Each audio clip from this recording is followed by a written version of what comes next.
사이코패스는 내가 나쁜 짓을 해도 어떤 처벌을 받는가에 대한 개념 자체가 없어요. 그래서 계속해서 나쁜 짓을 쉽게 하는 겁니다. 반사회적 인격장애를 가진 선천적인 악인입니다. 사회적 규범, 그다음에 뭐 공정함, 뭐 책임감 이런 거 다 없고 양심도 없는 그런 사람들이죠. 연민도 없고요, 애착도 없고. 그걸 보여주는 잃어버린 지갑 실험이라고 아주 유명한 실험이 있어요. 이제 길바닥에 누군가의 지갑이 있습니다. 누군가의 지갑이 있는데 그 지갑 안에 어떤 물건이 들어가 있어요. 근데 그 물건이 어떤 것이냐에 따라서 돌려줘야 되겠다라고 하는 감정이 강하게 들 수도 있고 안 들 수도 있어요. 지갑에 어떤 게 들어있을 때 가장 돌려주고 싶다는 생각이 강하게 들까요? 저는 3번 아이의 사진이에요. 왜냐면 저게 저 사람한테는 지갑에 넣고 다닐 정도로 소중한 사진이니까. 다른 분들도 대부분 동의하시지 않나요? 자, 지갑의 회수율 실제로 어떻게 나오는지 한번 볼까요? 네. 자, 압도적 차이죠? 15, 20, 88. 네. 뭐 이런 결과가 나오는 게 크게 이상하지 않으시죠? 그렇죠? 그렇다면 타고난 사이코패스나 소시오패스들이 이 세 종류의 지갑을 어떻게 대하는지 대충 이제 짐작해 가실 겁니다.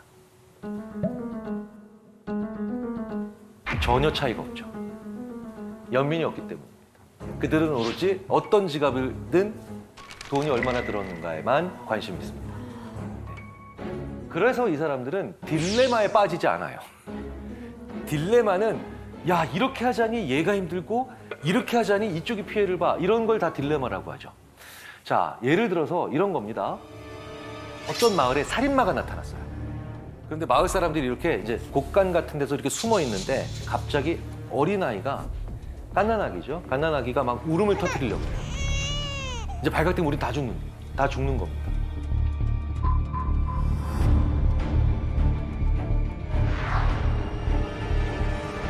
자, 이런 긴박한 상황에서 정찬님 같으면 어떻게 하실 건가요? 왜 그런 긴박한 상황에 지금 보여주시는 표정은 왜 어려운 걸 시켜 나한테는 다. 생각해 봤는데요. 저는 두 가지로 행동할 것 같아요. 네. 만약에 아이의 아빠였다면 나머지 마을 사람들을 다 같이 죽게 할 수 없잖아요. 아이를 안고 뛰쳐나갈 것 같아요. 도망쳐 보겠어요.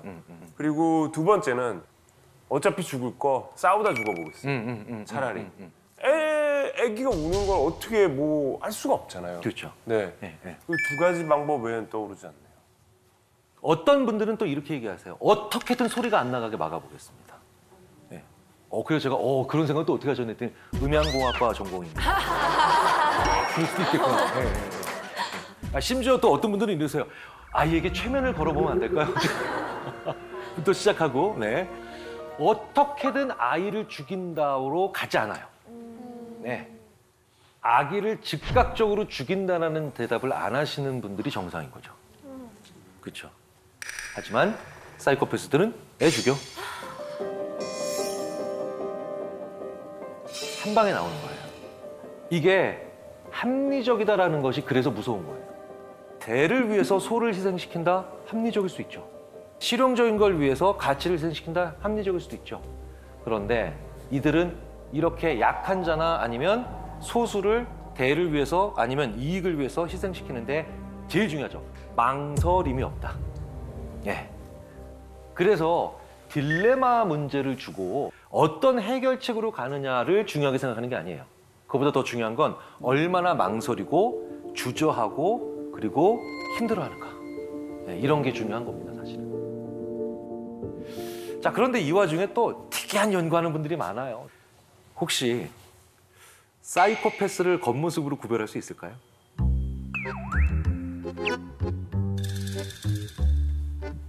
세 분 중에서는 또 그런 딱 보면 이건 사이코패스다 이렇게 좀 느끼는 거 있어요? 근데 그걸 알았다면 저희가 안 당하지 않을까요? 그렇네요. 명쾌하신데요? 명쾌하신데요? 우리나라에서는 네.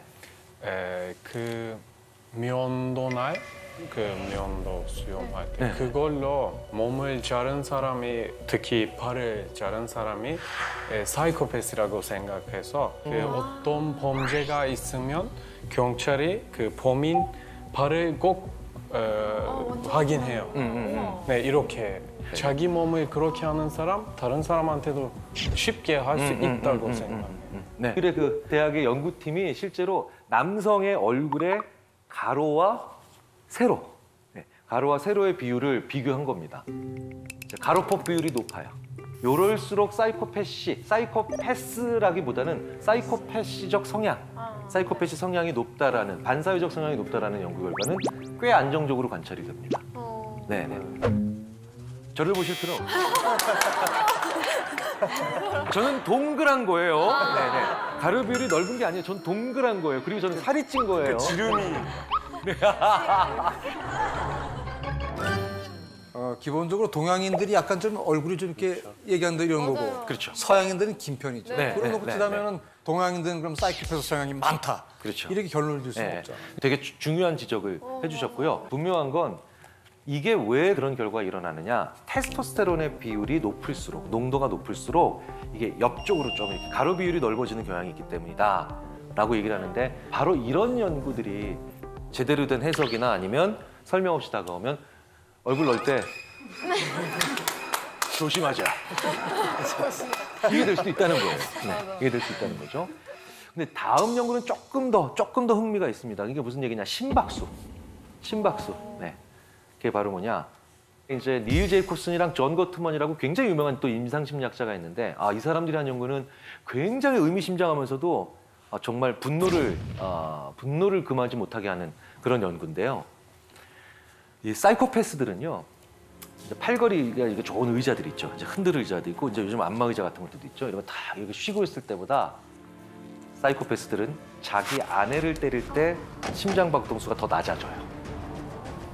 그러니까 이때 더 편하다는 거예요, 마음. 끔찍하시죠? 그러니까 오히려 폭력적인 행동을 할 때 더 기분이 좋아지는 거죠. 끔찍한 인간들. 자, 그런데 역사 속으로 또 한 번 좀 더 들어가 보면 아주 집요하고도 창의적인 사이코패스들이 있어요.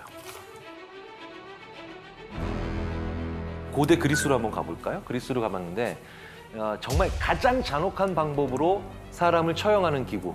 예. 어떻게 생겼는지 이걸 팔라리스의 황소라고 합니다. 팔라리우스 황소.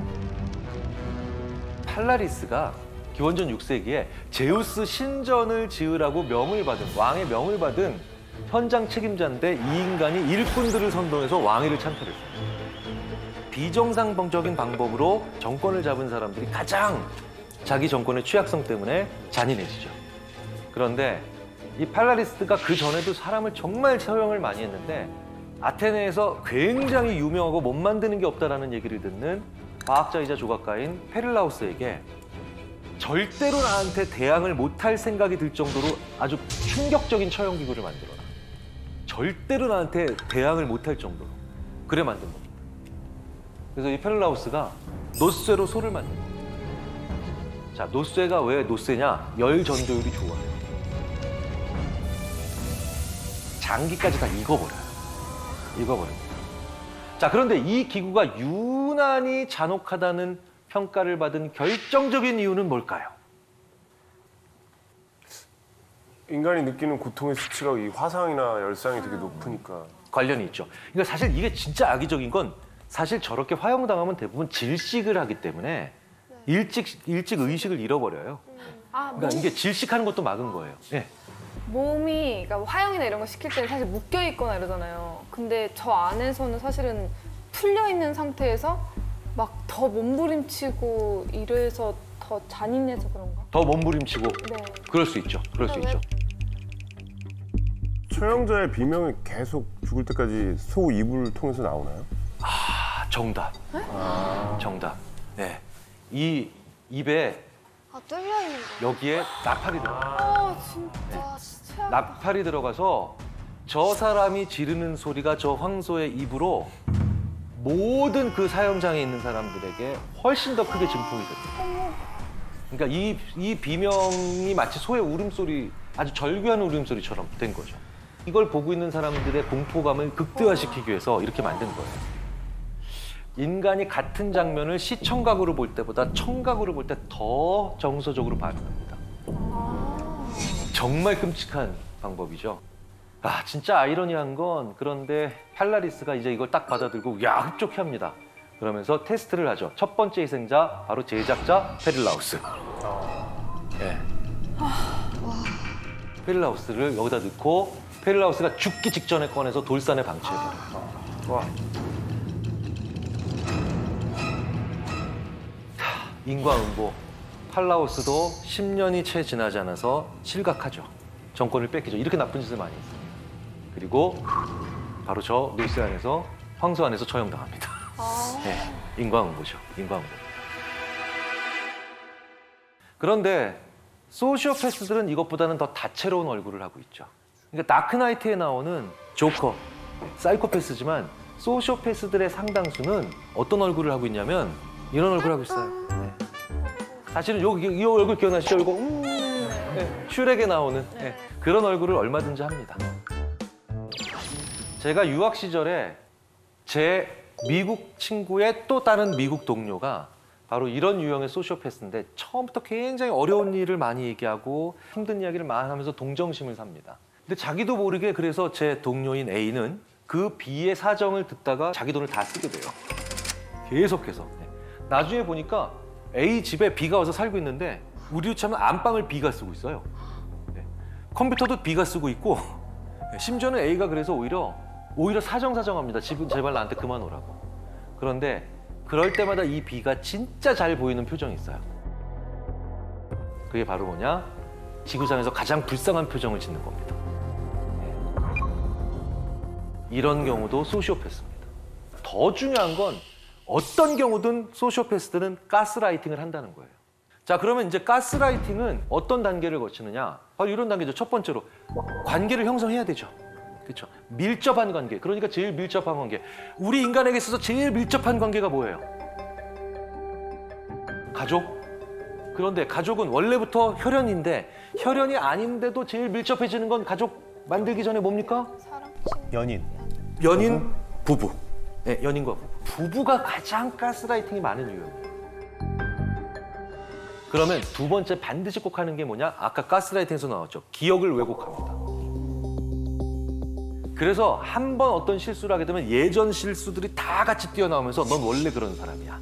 넌 원래 그런 사람이야. 이렇게 만들어내죠. 예.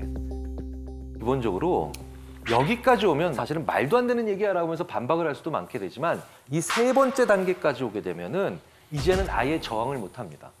그게 바로 뭐냐? 주위에 다른 사람들을 만나면 안 된다라고 계속 얘기를 하는 거죠.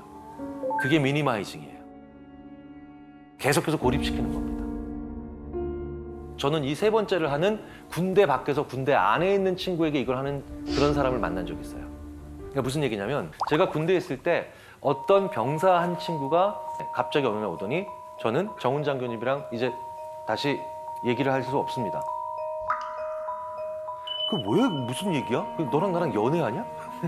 그래서 저는 그냥 별 생각 없이 그냥 그런가 보다라고 그럼 알았어 오지 마 정훈 씨래. 근데 나중에 한 2년 후에 그 친구가 우연히 저한테 이메일을 보내더라고요. 그때 정훈 장교님과 만나지 말라고 제 친구가 얘기했기 때문에 안 간 거기 때문에 죄송하게 생각한다고. 근데 그 정훈 장교님 만나지 말라고 얘기한 애가 그럼 같은 부대에 있었느냐? 아니래요. 자기 과 친구래요. 네. 그러니까 걔는 군대를 갔고 그 과 친구가 계속해서 걔네 집에 살고 있는 거예요. 걔는 군대를 갔고 그 가스라이팅을 하는 친구는 그 친구를 이용하면서 계속 그 집에 살고 있었던 겁니다.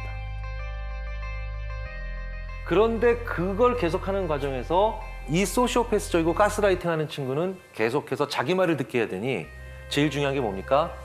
주위에 다른 사람들을 만나면 안 된다라고 계속 얘기를 하는 거죠. 그게 미니마이징이에요. 어떤 식으로 됐냐면 이렇게 얘기하는 겁니다. 입영 전날에 이렇게 얘기했대요. 너 군대 가면 맞아 죽을 수 있어.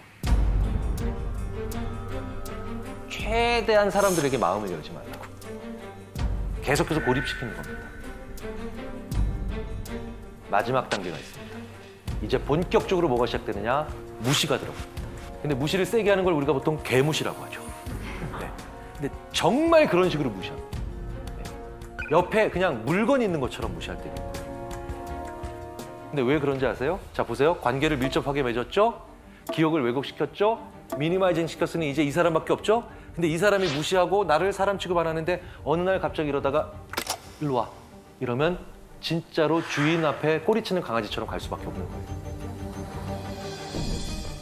그렇게 만들면서 계속해서 자기의 종을 만들고 자기에게 복종시키는 거죠. 그런데 이런 사람들은 자기들이 그렇게 행동하고 있다는 거 알까요? 알까요? 관심 없어요. 그 사람이 아느냐 모르느냐에 관심 가지지 마세요. 그 사람들은 그걸 아느냐 모르느냐 본인이 인식하는 거에 관심이 없다는 거고. 네. 그게 가장 무서운 점이에요. 세상에 제일 무서운 인간들이 지가 무슨 잘못을 하고 있는지에 관심이 없는 인간들이에요. 그렇게 자기가 만드는 행동에 관심이 없는 인간들일수록 그것에 대해서 합리적이거나 이성적으로 대화하는 건 불가능합니다. 네. 그럼에도 불구하고 가장 중요한 건 그 세 번째 단계, 두 번째 단계까지 나도 모르게 갈 수 있어요. 그런데 세 번째 단계, 미니마이징이 시작되면 어떻게 해서든지 다른 사람들을 만나서 이 이야기를 해봐야 됩니다. 나에게 이런 친구가 있는데, 나에게 이런 사람이 있는데. 그때 맞서 싸운다는 건 어떻게 될까요? 논리로 이기겠다? 관계를 개선하고 싶다? 어떻게 될까요? 다 망하는 거예요. 그냥 뒤도 돌아보지 말고 끊으셔야 돼요. 맞서서 싸우지도 마세요. 그냥 버리세요. 관계를 끊으셔야 된다는 거예요. 궁금한 게 있는데요. 많은 사람들이 가스라이팅하고 훈계, 조언의 차이를 좀 어려워하는 것 같아요. 누군가 훈계를 하는데 가스라이팅 한다고 생각할 수도 있고 반대로 생각할 수도 있고 혹시 구분하는 방법이 있을까요? 훈계는 대부분 일회성으로 그칩니다. 근데 가스라이팅은 동어 반복이 끊임없이 일어나요. 네. 그러니까 이게 뭐냐면 보통 웬만한 건요. 우리는 그 내용 위주로 전달을 할 때 한 번 내가 한 훈계는 더 이상 되도록 안 하려고 해요. 첫 번째가 바로 그렇게 동어 반복적인 현상이 있다는 거고요. 이제 두 번째로는 훈계는 대부분 그래서 어떻게 하라는 얘기가 있어요. 근데 가스라이팅은 그래서 하지 말라는 얘기를 주로 다듬고 더 많은 경우에는 그러니까 어떻게 해도 안 되니까 가만히 있으라는 얘기인 거죠. 그다음에 이제 보통 가지고 있는 범죄에 대한 고정관념 얘기를 한번 해보려고 합니다. 우리가 가지고 있는 많은 오해 중에 하나가 범인은 사회 부정자일 것이다 라고 하는 오해 아닌 오해입니다. 그러니까 이런 거죠. 보통 범죄를 저지른 사람은 여러 범죄 중에서 가정환경 좀 불우하고 못 사는 데서 이렇게 나왔고 또 뭐 이런 잘못된 편견 같은 것들이 있습니다. 물론 그런 범죄자도 있습니다. 그런데 사회적으로 약간 억눌리고 또 일종의 주눅든다고 하죠. 그런 분들은 수단을 못 가지고 있습니다. 그러니까 범죄도 자원이 필요한 거거든요. 그렇기 때문에 이제 그런 것이 전제가 돼야 되는 건데 첫 번째 편견이 범인은 사회 부정자일 것이다. 성범죄의 80% 이상이 주로 아는 사람. 그렇죠? 보통 이제 우리가 면식이라고 하기도 하고 그래도 몇 번 본 사람. 그건 뭐냐면 사람에 대한 접근이 가능한 사람이라는 거죠. 그러니까 성범죄자는 비교적 자신의 외모에 대해서 인식하고 있는 사람입니다. 자기가 잘난 거 아는 사람. 그렇죠. 그래서 이걸 보통 전문 용어로 이제 대인 범죄라고 합니다. 그러면 방화범은 뭐겠죠? 대물 범죄가 되는 거죠. 그러니까 사람에 대한 접근을 하기가 힘드니까 뭘 하는 겁니까? 불을 지르는 거죠. 이게 누군지 아시겠습니까? 예, 그렇죠. 이 영세사님은 강호수입니다. 어떠신가요? 얼굴로만 보면 진짜 평범하고. 그렇죠. 예, 예. 네. 처음에는 무슨 사건이냐면 실종 사건만 계속 발생을 했습니다. 근데 나중에 잡히고 보니까 다 납치 살해한 사건인 거죠. 주로 이 강호순 사건 같은 경우를 연쇄살인이라고 보게 되는 부분은 살해 방법이 아주 독특한 방법이 있습니다. 이거 대상도 그렇고 강호순 연쇄살인 사건의 피해자들을 일종의 프로필을 조금 일별한 겁니다. 특징적으로 뭐가 나타나시죠? 치마, 부츠, 치마. 또 왜소한 키. 처음에 이제 강호순 사건을 접근할 때 이게 무슨 사건인지 몰랐습니다. 그거를 시작했던 사람들, 수사했던 사람들도 저같이 이제 지원을 했던 사람조차도 초기에는 이 사건이 어떤 종류의 사건인지 몰랐습니다. 근데 나중에 피해자의 유형을 찾고 보니까 저런 특성이 나타났다는 겁니다. 나이대를 한번 보세요. 나이대가 사실 다르죠? 네. 그리고 키가 조금 작은 부분도 있지만 사실 저 부분은 큰 차이가 없었어요. 그러니까 이제 이 사람이 가지고 있던 독특한 특징은 중간에 있다는 겁니다. 이게 이제 이 범인이 가지고 있는 피해자를 선택하는 기준입니다. 연쇄살인 사건을 접근할 때는 굉장히 머리가 빠질 정도로 아픕니다. 왜냐하면 그 사람들의 머릿속으로 들어가야 돼요. 근데 이 사람이 어떤 종류의 트라우마와 트리거를 가지고 있고 무엇에 자극을 받는지를 모릅니다. 그렇죠? 갑자기 실종이 되고 피해자가 생기는데 이 피해자들의 연속성, 그러니까 연결성을 모르는 겁니다. 그래서 이제 되도록이면은 여러 가지 면에서 저런 것들을 오픈된 상태에서 많이 보려고 하죠. 실제로 이 사람은 체포될 때 차가 3대였고 집도 2채, 농장 하나. 우리가 생각했던 연쇄살인범이라는 것과 굉장히 다르죠. 왜 그랬을까요? 숨어 있으려고 그래요. 사람들 속에 숨어 있는 것. 그러니까 강호순 같은 경우는 그랬다고 합니다. 주변 사람들한테 아주 친절하고 싹싹하고 그리고 아이들한테도 너무 자상한 아버지. 이런. 당시에도 그 강호순 사건이 벌어질 때 이런 얘기가 있었습니다. 낯선 사람 차에 타지 마라.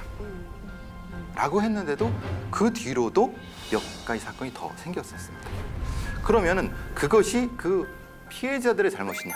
그건 아닙니다. 왜 그러냐면 이런 범죄를 저지르는 사람들은 그 범죄를 어떻게 하면 잘 저지를까에 대한 부분을 굉장히 잘 연구하는 사람들입니다. 그러니까 전문적인 범죄자인 거죠. 조심해라고 하지만은 문제 설정이 잘못된 거죠. 어떤 사람을 조심해야 된다고 하는 것을 그 당시에는 얘기해 주지 않았습니다. 지나가는 차에 탔거든요, 피해자분들이. 그분들이 왜 그랬을까요? 왜? 그냥 어떻게 보면 같은 지역 주민? 그리고 너무나 선한 얼굴? 제가 뭐 어디까지 가세요라고 물어봤을 때 너무나 그 주변에 대해서 잘 알고 설명해 주셨기 때문에 우리 동네에 같이 사는 분이 아닐까라 그래서 그냥 이렇게 탈 수도 있었을 것 같은데요. 네, 그렇죠. 맞습니다. 강호순이 굉장히 말을 잘했다고 합니다. 그러니까 거의 뭐 사람 찜쪄 먹을 정도로 말을 잘했다고 합니다. 그 정도로.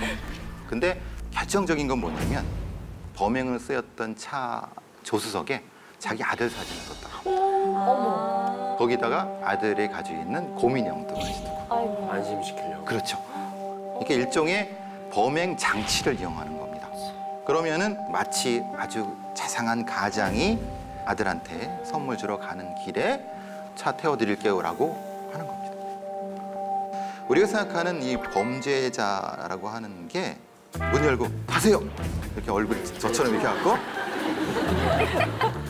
천만의 말씀입니다. 그 범죄에는 그 범죄에 맞게끔 진화된 방법이 있는 겁니다.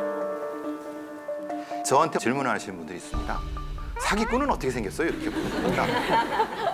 그러면 사기꾼은 사기꾼이 생겼어요. 답을 하는데 그럼 막 화를 내죠. 장난하는 거냐. 근데 진짜 사기꾼 같이 생겼어요. 진짜 사기꾼 같이 생겼어요. 그게 어떻게 생긴 거예요?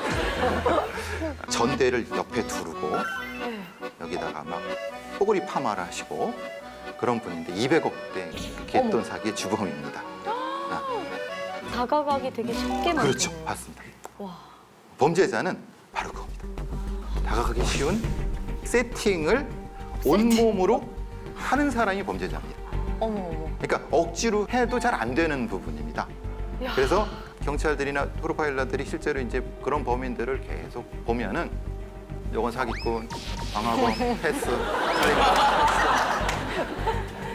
이 얼굴에, 이 몸에 나타나는 겁니다. 보통의 일반 우리 시민분들은 그런 분들을 만날 일이 별로 없지 않습니까? 근데 적어도 이런 고정관념, 말하자면은 아들 사진을 차에 두는 가정적인 남자는 범인이 아닐 거라고 하는 그 부분은 사실은 한 번 정도만 생각하시면 될 거라는 거죠. 그만큼 전형적인 사이코패스 아니면 전형적 범죄자는 자기 주변이라든가 자기의 행동을 철저히 통제할 수 있는, 이미지를 통제할 수 있는 사람이다라고 하는 겁니다. 그 다음에 강호순의 농장과 그 식당을 들이쳐갖고 검거할 때 저 사진이 있어갖고 저 사진을 왜 걸어뒀을까라고 본인한테 물어봤는데 너무 따뜻해 보이잖아요. 대답을. 맞아. 실제로는 잡아먹었습니다. 실제로는 잡아먹었습니다.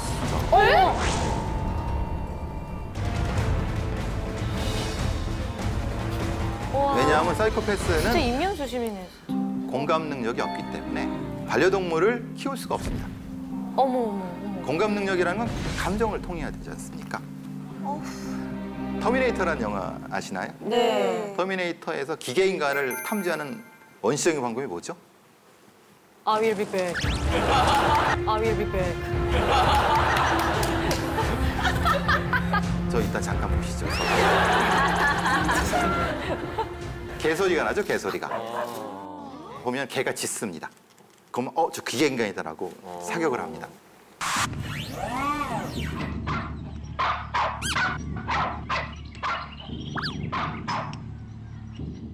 동물들은 얼굴 표정을 봅니다. 사람의 표정을 봅니다. 그러니까 기계인간은 표정이 없는 겁니다. 그 로봇이니까요. 그래서 보통 우리가 반려동물을 키우시지 않습니까?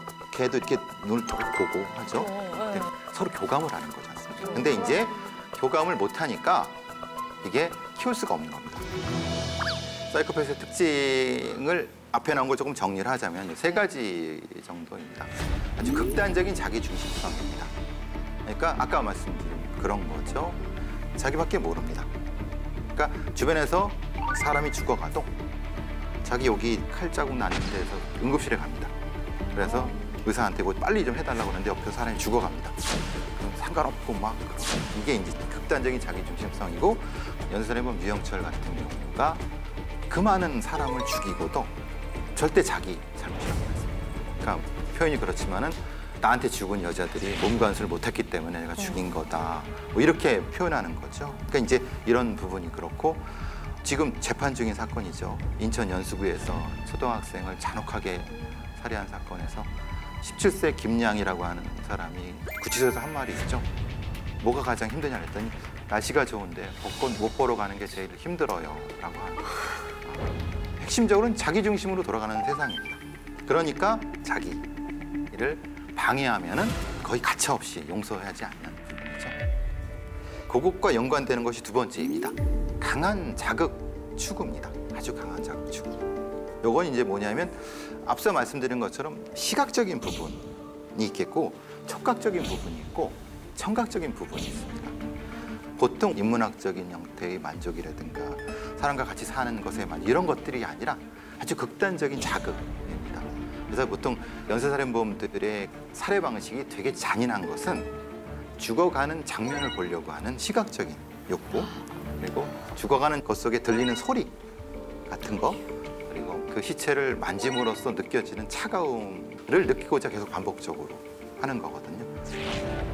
이걸 거꾸로 이용할 수 있는 겁니다. 프로파일러들은 독특하게 소리와 연관되어 있는 사이코패스구나 색깔과 관련된 사이코패스구나 아니면 이것은 촉각과 관련된 사이코패스인가를 그 사람의 얘기를 들어보면서 찾아가는 부분이라는 거죠. 이제 3번째 같은 경우가 뭐냐면 늘 일탈을 합니다. 보통 이제 그 사이코패스들이 어렸을 때는 잘 나타나지 않고 한 청소년기에 나타난다고 하는데 사실 그건 조금 오해가 있는 부분이 있는데요. 한 7, 8살쯤 되면 뭘 하냐면 길 가든 간판을 뻥 찹니다 그냥. 자기가 피해가면 되잖아요. 네. 근데 왜 이게 내 앞에 있어야 돼? 라고 자기가 생각을 합니다. 근데 처음에 그렇게 되면 어떻게 됩니까? 혼나죠. 가게 주인한테 혼나죠. 네. 그럼 이제 조금 발전을 합니다.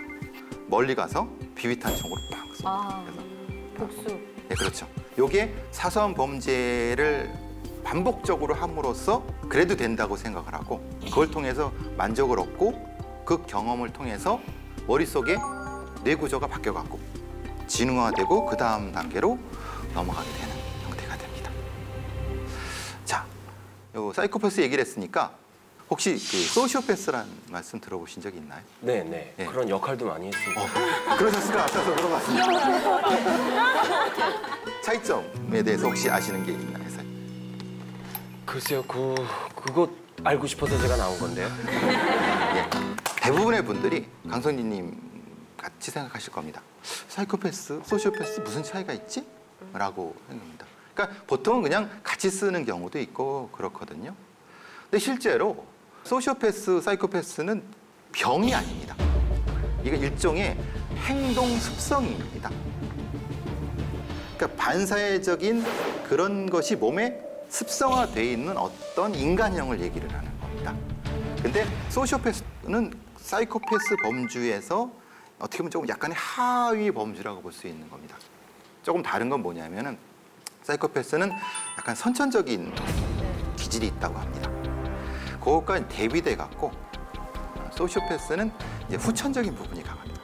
그러니까 말하자면은 양육하는 가족에 관련된 부분에서 조금 극단적인 형태의 양육 방식을 겪었거나 아니면은 극단적으로 이기적인 형태의 부모를 만났거나 아니면 방임하는 부모를 만났을 때 만들어지는 또 하나의 인간형인데 그렇기 때문에 사이코패스이면서 소시오패스일 수도 있다고 얘기를 합니다. 예전 같은 경우는 사이코패스와 소시오패스가 분리된다고 하는데 꼭 그렇지만은 않습니다.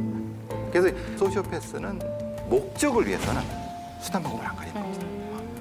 그 성과의 달콤함에 한번 맛을 본 사람이면은 일정 정도 뇌의 만족도가 바뀌어서 다음에도 똑같은 방식을 할 수 있다는 얘기입니다. 일종의 그것은 마약과도 같다고 얘기를 하는 겁니다. 사이코패스 때문에 더 힘드실 것 같아요. 앞으로 남은 생이. 네. 소시오패스 때문에 더 힘드실 것 같아요. 소시오패스가 소시오패스. 요즘 뭐 많이 네, 나오니까. 네.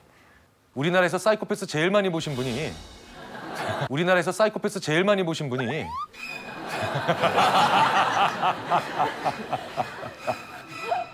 자, 사이코패스 진행하시는 프로그램 때 많이 보셨잖아요. 네. 소시오패스 많이 보시고. 네. 사이코패스가 더 무서우세요? 소시오패스가 더 무서우세요? 저는 소시오패스가 더 무섭습니다. 그렇죠. 네. 소시오패스가. 사실은 사이코패스는 더 무서워 보이긴 하지만 확률적으로 더 낮은 얘기죠. 근데 네. 소시오패스는 인구 100명당 4명 이상 나옵니다. 네. 더 높게 추정하는 사람도 있고요. 그렇기 때문에 지금까지 살아오시면서 소시오패스들은요 반드시 만나보신 거예요. 그러면 대부분 이러세요. 나 소시오패스 만난 적 없는데? 나 그런 경우 별로 없었어. 자, 그러면요. 제가 이렇게 소시오패스의 가장 중요한 정의 중에 하나를 말씀을 드리면 이제 나는 지금까지 살아오면서 소시오패스를 한 번도 만난 적이 없고 앞으로도 소시오패스를 만날 일이 없다라고 자신 있게 말씀하실 수 있는 분들 거의 안 계실 거예요. 제가 방금 전에 뭐라고 말씀드렸죠? 정말 가깝고 좋은 사람들이 되기 위해서 우리는 특별한 용건이나 목적이 없어도 대화를 해야 됩니다. 라고 말씀을 드렸죠. 소시오패스가 제일 싫어하는 사람들이 용건 없는데도 말 거는 것들이에요. 왜? 나는 용건이 있어야만 대화를 하거든요. 소시오패스의 가장 중요한 특징 중에 하나가 바로 뭐냐면요.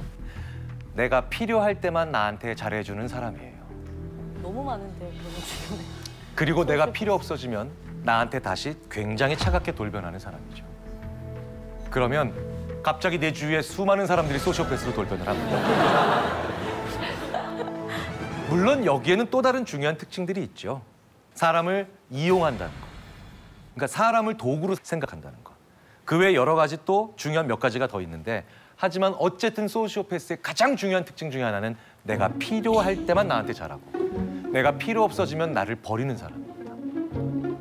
그러니까 굉장히 많은 소시오패스들 우리는 경험했고 실제로 굉장히 가까운 사람으로도 둬본 적이 있다는 거죠. 그리고 앞으로도 우리는 소시오패스들을 결국 만날 수밖에 없습니다. 자, 그러면 이 소시오패스는 어떻게 하면 될까요? 안 만나는 게 상책이에요.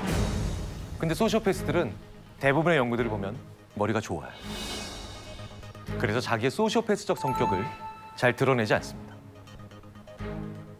그래서 저희 심리학자들 중에 상당수가 어떻게 하면 소시오패스들도 숨길 수 없는 그 사람의 본능적 특징들을 우리가 순간적으로 잡아낼 수 있을까? 그런 걸 연구하기 시작했죠. 무슨 얘기냐?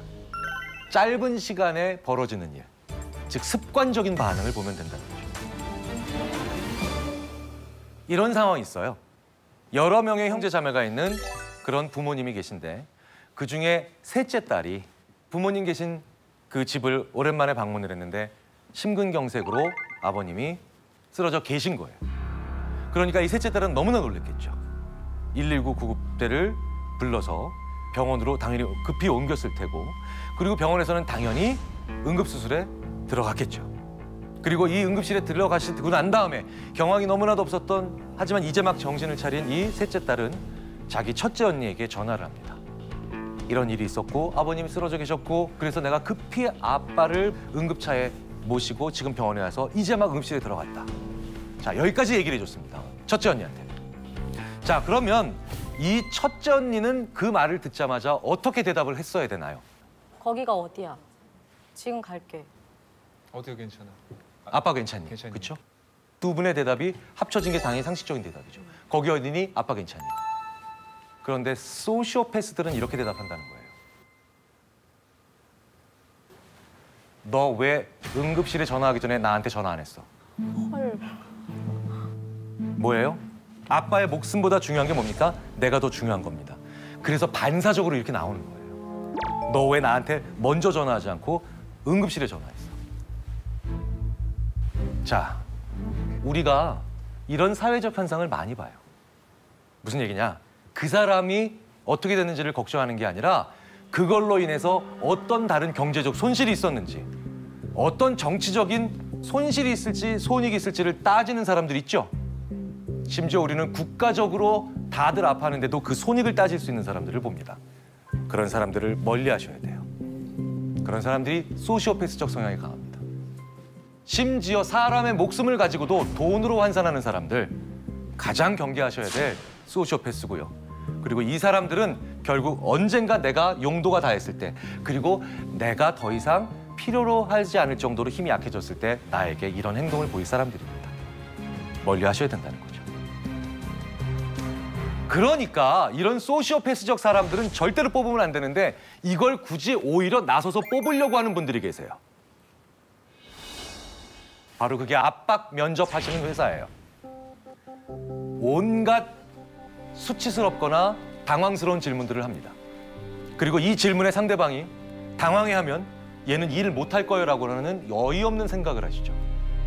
이런 당황스러운 질문에 오히려 당황하지 않고 자기 자신을 잘 속이고 무언가를 도구적으로 사용하며 정서적으로 반응하지 않는 내가 이 면접을 통과해야 되겠다라는 생각만으로 감정이 메마른 무서운 사람들은 내가 내 회사에 스스로 불러들이는 그런 일들을 하실 수도 있는 겁니다.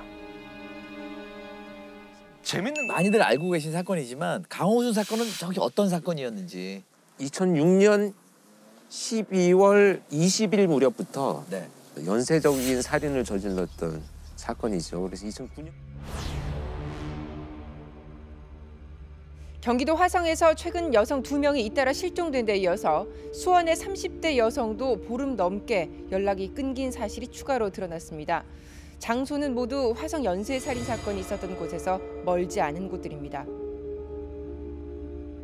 네, 뉴스에서 막 실종 신고가 계속 나오고 이 지역이 위험하다 경찰들이 계속 수사를 하는데도 계속 실종이 벌어지는 이유가 뭔가를 알기 위해서 마지막 목격된 장소들의 버스 정류장들이에요. 대부분이.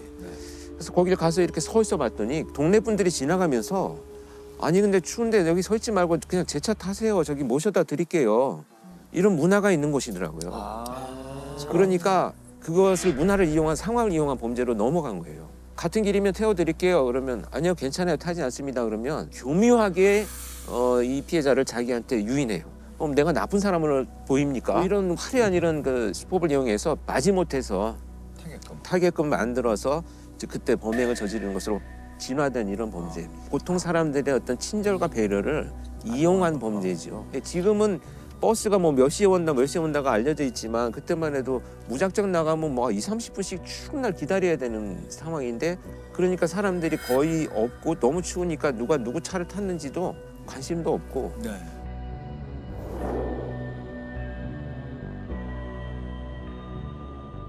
유영철과 정남규는 2000년대 초반에 막 찾아다니면서 범죄자들을 침입하고 뭐 또 따라다니고 이런 범죄를 저질렀잖아요. 근데 자연스럽게 자기의 통제 안에 피해자를 들어오도록 만드는 것으로 상황을 이용한 범죄로 넘어간 것이 강호순이에요. 그러니까 그래서 되게 용의주도하고 치밀한. 네. 네. 아마 그때 뉴스에 여러분 기억하실지 모르겠습니다. 강호순이가 체포되기 전에 가발을 쓰고 노란 이런 뭐 옷을 입고 네. 현금 인출을 위해서 네. 현금을 인출하는 장면이 찍혔어요.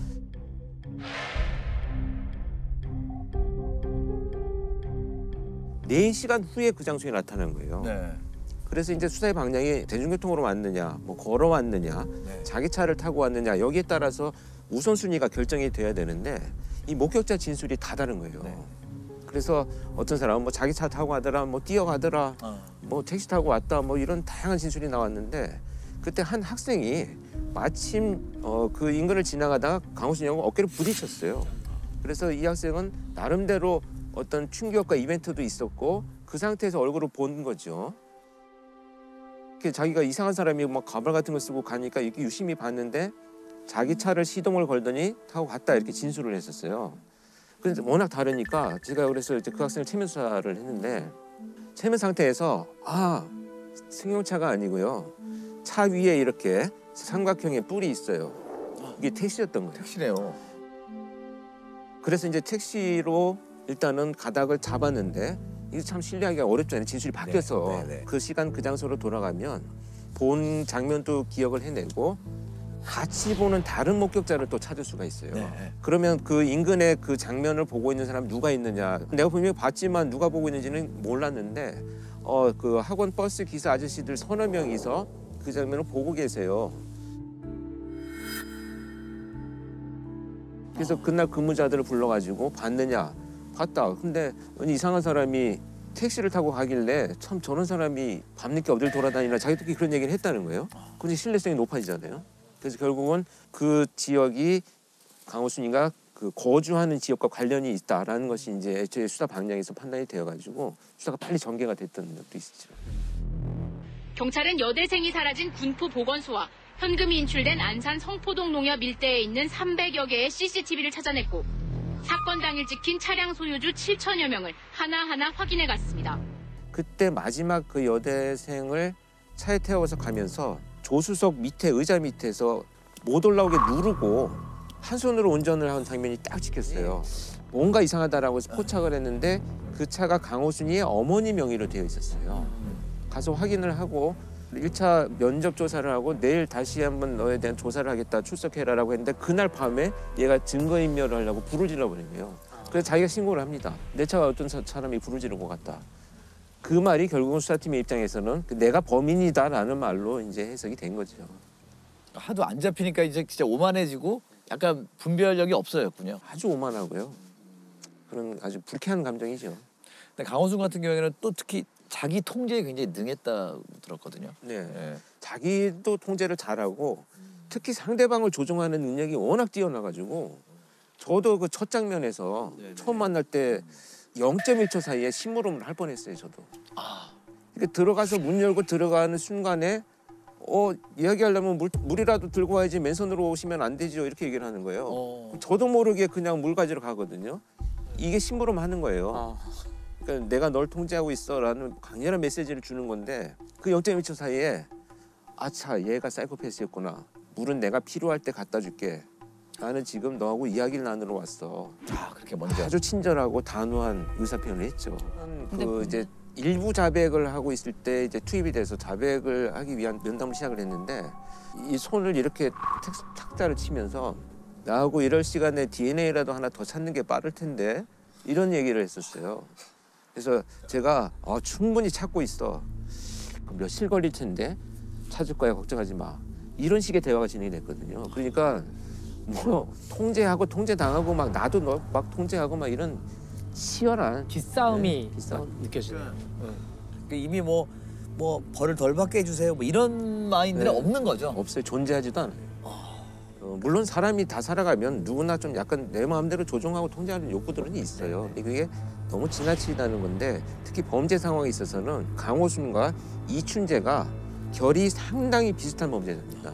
이 범죄자들의 특징이 뭐냐면 결박이에요. 그 결박이 갖는 의미는 피해자를 살려둔 상태에서 최대한의 나의 모든 환상과 할 수 있는 일들을 다 성취하겠다라는 욕구에서 나온 거거든요. 그래서 범행 도구를 사용하지 않고 피해자의 의복으로만 결박을 해요. 이춘재도 결박이 굉장히 많이 나왔고 네. 그런데 이춘재 사건에서 보면 우리가 8차 사건에 억울한 분이 네, 이제 밝혀졌잖아요. 네. 결박이 나타나지 않았거든요. 그래서 패턴이 바뀌었다라고 그 당시 수사에서는 판단했던 거예요.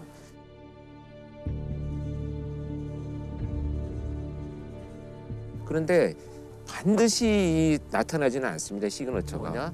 그렇게 실패를 하게 되면 그 다음 사건에서 훨씬 더 많이 나와요. 그래서 이춘재 사건도 9차 사건에 보면 결박이 훨씬 더 많아졌어요. 그러니까 8차에서 실패한 자기의 시그너처를 다음 사건에서 더 드러내는 이런 경향성을 보이게 되죠. 유영철 정남규는 자기만의 성에 갇혀 있다라고 한다면 강호수는 오히려 뭐 좀 지배하려는 욕구가 훨씬 더 높았고 아주 오만하고요. 또 생물들도 결국에는 자기한테 이로운 쪽으로 하는 거잖아요, 행동을. 시신을 또 처리해야 되고 그걸 감춰야 되고 계속 숨어 다녀야 되고 그럼에도 불구하고 그렇게 한다는 거는 유영철을 제가 이제 연쇄살인범으로 처음 만나서 하루 동안 면담을 했는데 사실 더 잔혹한 얘기가 많거든요. 듣지 않아도 될 이야기, 피해자에 대한 너무나 고통스러운 감정, 이걸 듣는 것만으로도 내 삶이 앞으로 평범해질 수 있을까라고 하는 이런 어떤 약간의 충격이었습니다. 그렇죠. 그들은 참 그런 자들이죠. 자, 강호순 이후에 연쇄살인범이 나오지 않고 있어요. 그 이유를 뭘로? 저는 연쇄살인범들이 사라진 것이 아니고 결국은 이제 우리 사회의 어떤 안전망이 구축이 되다 보니까 빨리 체포가 된다라고 보는데 소위 N번방이라고 하는 이제 성착취물에 관련된 사건이 발생했잖아요. 저는 이것이 강호순보다 훨씬 더 진화된 연쇄살인의 개념이라고 생각을 합니다. N번방 소위 그 조주빈의 피해 여성들은 약점을 잡혀갖고 성착취물을 만들었다라고 하는 비난까지 받았던 스스로 극단적인 선택을 해서 죽게 만들고 범인은 손에 피를 묻히지 않습니다. 그 결과로 돈을 또 벌고 있어요. 그러니까 엄청난 발전된 연쇄살인의 개념이지 않나 이렇게 저는 생각을 합니다. 근데 벌써 이미 다크웹이 나왔고 그다음에 그 가상화폐가 있잖아요. 그러니까 화폐도 추적받지 않고 다 할 수 있으니까 사실 상당히 많이 범죄 인프라는 구축된 상태라고 볼 수 있어요. 그래서 지금 법안이 통과가 됐죠. 그 경찰이 사이버 성착취 범죄에 대해서는 위장 수사가 가능하도록 그 법정 증거 능력을 가질 수 있도록. 근데 또 우리도 진화하는 것 같아요. 제가 그 법대에 들어간 게 25년 전인데 그때하고 지금하고 분위기가 굉장히 다른 것 같아요. 그때는 피고인이 억울하게 처벌받지 않아야 된다. 국가 공권력이 막 함부로 사람을 하기 때문에 국가 공권력을 제한하고 그런 데 초점이 많이 맞춰졌어요. 법대 가면 배운 게 맨날 그런 거였어요. 지금은 분위기 완전 다른 것 같아요. 진짜 나쁜 그 엄벌을 해야 되고 그 조두순 사건 이후로 이제 우리가 2010년에 유기징역 원칙 상한이 이제 15년에서 30년으로 늘어났고 가중하면 이제 25년에서 50년으로 더블로 늘어났거든요. 그러니까 사회가 좋아졌다는 증거겠죠, 오히려. 근데 강호순 사건이나 막 정말 묻지마 범죄나 이런 범죄들이 널리 알려지면서 분위기가 많이 전환이 되고 있는 것 같아요. 저는 계속 느끼는 건 어쨌든 극악무도한 사람들은 없어지진 않을 거라는 생각을 가지고 있어야 되는 것 같아요. 우리 사회에서 또 그런 사람들로부터 보호하는 그 방법을 이제 계속 모색해 나가야 되겠죠. 하지만 오늘은 좀 더 다른 유형의 이야기를 한번 해보려고 합니다. 어떤 사건들이 있을까요? 제가 굉장히 끔찍한 사건 중에 하나가 소위 엄여인 사건이라는 게 있습니다. 2000년 5월부터 2005년 2월 사이에 발생한 사건입니다. 엄여인이라고 하는 한 여인이 주변의 지인들이 죽거나 또는 장애를 갖게 된 사건입니다. 주변 사람들이? 네.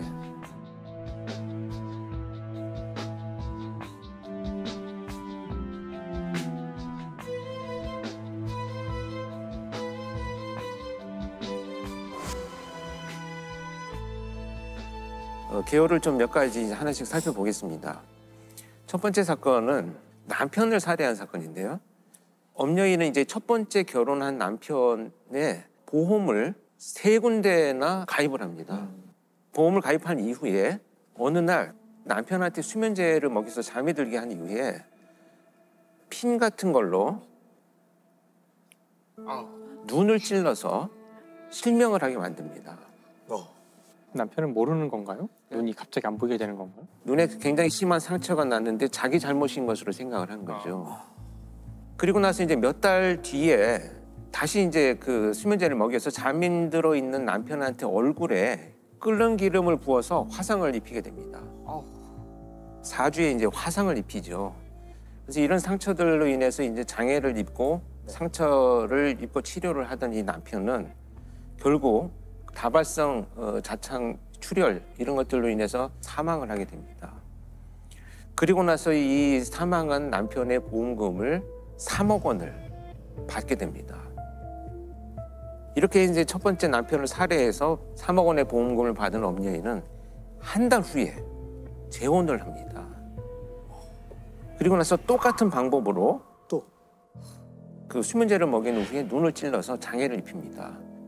보험사에는 이물질이 눈에 들어가서 지금 심한 상처가 났는데 아마 이것이 이제 실명이 될 것 같다라고 한 진단을 받게 되면서 보험금을 4천만 원을 또 수령을 합니다. 결국 이제 지속된 이런 여러 사건들로 인해서 치료를 제대로 받지 못한 이 남편은 또 사망을 하게 됩니다.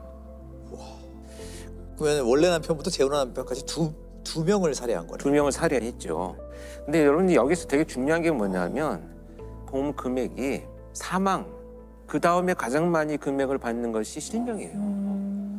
그래서 사실은 그런데 이제 이 엄녀인의 직업을 보면 보험 관련된 일을 오랫동안 했어요. 그래서 잘 알고 있고 그 보험사를 속이는 방법도 알고 있었던 것으로 이제 추측이 되고요. 그러다 보니까 이제 그런 범죄를 이어가기 시작을 한 거죠.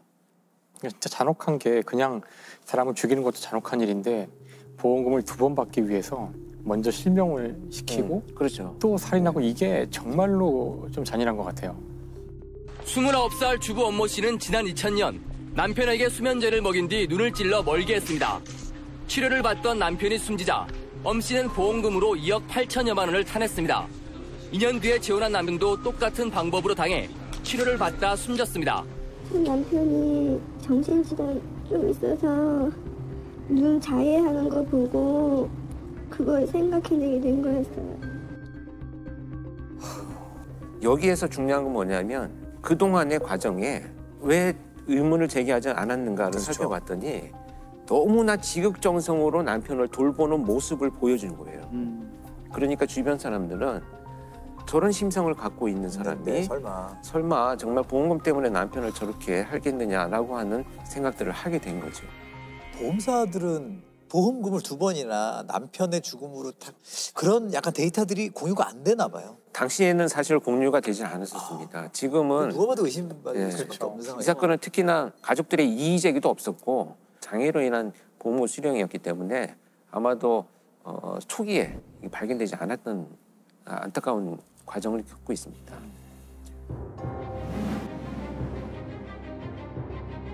이제 이 두 사건을 저지르고 나서 이 엄녀인은 본격적으로 범행을 저지르기 시작을 합니다. 이제 시작이었던 거죠. 어이쿠. 그래서 이 범행의 대상은 결국 이제 자신의 가족들로 향합니다. 정말 끔찍한 것이 수면제를 탄 주스를 만들어 가지고 자기 어머니한테 그걸 먹게 만듭니다. 정신을 잃은 어머니의 눈을 주사 바늘로 찔러 가지고 또 실명을 시키고 장애를 만들죠. 결국 이제 이 사건으로 어머니가 실명한 보험금 7천만 원을 또 자기가 수령을 하게 됩니다. 그때 사건을 계속 이어갑니다. 지금 사건이 계속 남아 있어요. 와, 이럴 수가 있지. 이제 그 친오빠를 대상으로 자행이 됩니다. 수면제를 사용해서 정신을 잃게 만든 다음에 염산을 부어가지고 눈을 실명을 시킵니다. 이때 이제 이 오빠가 치료를 하기 위해서 병원에 입원을 합니다. 결국 친오빠도 살해를 해야 되겠다라고 생각을 해서 입원을 한 병원에 찾아가가지고 링거 호수에 이물질을 넣어서 살해하려고 계획을 했지만 병원에 이제 그 감시 시스템이 잘 돼 있어서 실패를 하게 됩니다. 근데 이 사건은 지금 말씀드린 사건은 이제 범행이 다 끝나고 나서 본인의 자백에 의해서 밝혀진 사건이요. 이게 좀 개요들만 훑어가는데도 너무 분노가 아니고 약간 경악스러운. 여기에서 정말 이제 경악스러운 일이 더 벌어집니다. 5번째 사건이 발생을 하게 되는데요. 그동안의 범행 수법이 유사하게 이루어지다 보니까 이것이 밝혀질 것이 두려워서 수법을 바꾸는 치밀함을 보여주기 시작을 합니다. 오빠와 동생한테 수면제를 먹인 후에 방화를 저질러서 화상을 입힙니다. 그런데 여기에서는 왜 자기가 그 범행의 용의점을 벗어났냐 하면 자기도 그 장소에 있으면서 이제 그 이도가스를 흡입해서 치료를 받거든요. 그러다 보니까 이제 용의선상에서는 벗어나죠. 이렇게 이제 수사망을 벗어나기 시작을 합니다. 그래서 이 사건으로 인해서 결국 총 3억 원의 보험금을 또 자기 앞으로 수령을 합니다. 그래서 온 일가족의 죽음과 장애를 통해서 지금 수억 원의 보험금들을 수령을 하기 시작을 하죠. 20대 후반의 주부가 보험금을 타내려고 첫 남편과 두 번째 남편, 어머니 그리고 오빠의 눈을 차례로 실명시키고 집에 불까지 질렀습니다. 보험 설계사 경력이 있는 엄 씨는 어머니와 오빠 이름으로 보험을 나누어 든 뒤 보험금을 모두 가로챘습니다. 제가 그랬을 거라고는 생각 안 했었고요. 그 돈으로 뭘 했던 거예요? 지금 끔찍하게도 이런 돈을 그냥 유흥에 사용한 것으로 나타나고 있는데요. 이 유흥에 필요한 돈들을 어떻게든지 마련해서 나를 포장하는 것이 훨씬 더 내 삶의 가치가 있다라고 생각하는 왜곡된 관념을 갖게 되는 거죠. 결국 이게 발각이 됐으니까 지금 다 밝혀진 거겠죠? 그렇습니다. 근데 여기에서 밝혀진 것이 아니고 사실 엄여인은 또 다른 사건을 저지릅니다. 더 저질러요? 방화 사건이 저지르고 난 이후에 어머니 명의로 되어 있는 아파트를 팝니다. 그리고 나서 자신의 집에서 가사 도우미로 일하고 있던 분의 집에 가서 지금 불이 나서 내가 지금 환경이 어려운 상황이니 좀 지내게 해달라라고 부탁을 하고 그 집에 들어갑니다.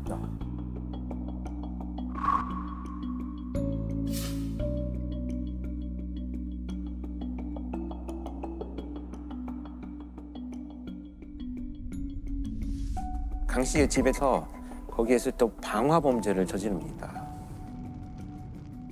결국 그 화재로 강 씨 남편은 사망을 합니다. 그리고 강 씨는 그 화상을 입어서 이제 병원에 입원을 하게 되고요. 그리고 자기도 이제 현장에 있었다라는 이유로 용의선상에서 벗어났는데 마지막까지 이제 시도를 하기 위해서 심지어 강 씨가 입원해 있는 병원을 불을 지르려고 갑니다. 그래서 시도를 하는데 다행히도 이제 그 방화 미수에 그칩니다. 이때 이제 그 주변 사람들한테 발각이 되어가지고 체포가 되면서 이 수많은 악행들이 드러나게 됩니다.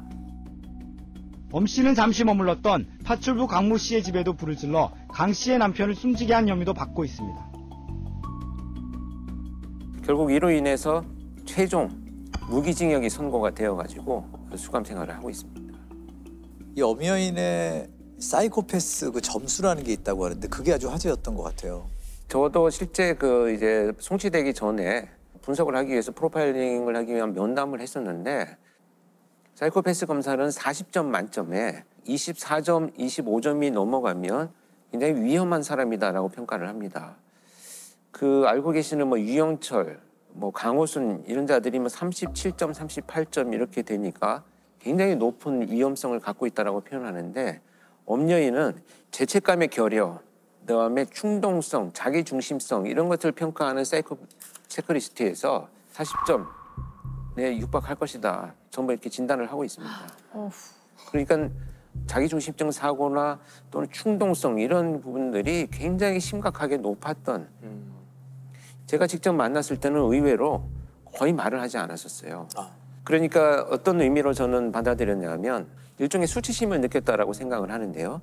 범행을 저지른 결과에 대한 수치심이 아닙니다. 이건 자신에 대한 수치심이에요. 들켰다는. 그러니까 무슨 얘기냐면 이렇게 자신에 대한 수치심을 갖는 경우는 과도한 자존감이 있는 경우에 이 모든 일들이 내가 이렇게 잘못한 것이 아니고 내가 잘못한 것이라고는 체포될 만한 빌미를 내가 만들었기 때문에 내 스스로 수치스럽다라는 이런 의미를 더 잘할 수 있었는데 그렇죠. 내가 잘못해서 잡혔다. 자신에 대한 연민을 드러내는 그런 면담의 느낌들을 많이 받았습니다. 자, 이 엄여인 사건을 알 수 있는 특징은 무엇일까요? 일단 특징 첫 번째는 범행 대상이 주로 가까운 지인이나 가족, 면식 있는 사람들의 가능성이 높다라는 것이고요. 특히 이제 엄연인 같은 경우에는 보험금이 목적이었기 때문에 보험금을 자기 명의로 돌릴 수 있는 가족들을 대상으로 범행을 이어간 것으로 판단이 됩니다. 또 다른 하나 특징은 이제 직접 공격을 하지 않고 수면제라든지 이런 약물을 이용한 범죄로 피해자도 모르게 범행이 저질러지는 수법을 사용하는 것이 많이 나타난다, 이렇게 볼 수 있겠죠.